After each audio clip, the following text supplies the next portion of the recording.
بعض لوگ کہتے ہیں کہ تصوف انسان کو کاہل، بے عمل اور دنیا سے بھاگنے والا بنا دیتا ہے، مگر حقیقت یہ نہیں۔ صوفی کاہل نہیں ہوتا، وہ تو عمل کا پیکر ہوتا ہے۔ وہ دنیا سے فرار نہیں چاہتا، بلکہ دل کو دنیا کی غلامی سے آزاد کرتا ہے۔ صوفی ہر حال میں شکر گزار ہوتا ہے، نہ خوف اس کے دل میں جگہ پاتا ہے نہ غم۔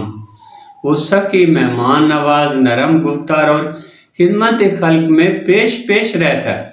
اس کے نزدیک مومن و کافر، امیر و غریب اللہ کی مخلوق ہیں۔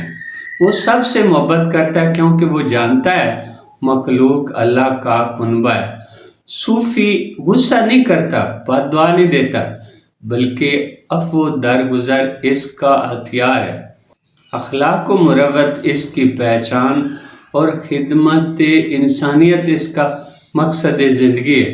جب وہ ذکر الہی میں محو ہوتا ہے تو اس کے وجود میں روشنی کی لہر دوڑ جاتی ہے، خوف اور غم کے پردے ہٹ جاتے ہیں اور دل یقین کی روشنی سے بھر جاتا ہے۔ صوفی جانتا ہے کہ قرب الہی عمل سے ملتا ہے، محبت سے، صدق دل سے۔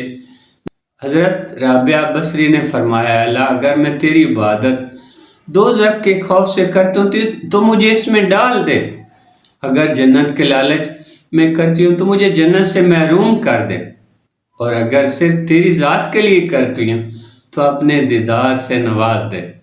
صوفی وہی ہے جو اپنی روح کو بیدار کرتا ہے، خانقاہ میں جا کر سستی نہیں کرتا، بلکہ اپنے باطن کو جگاتا ہے، اپنے اندر کے ظلمت کدے کو روشنی میں بدل دیتا ہے۔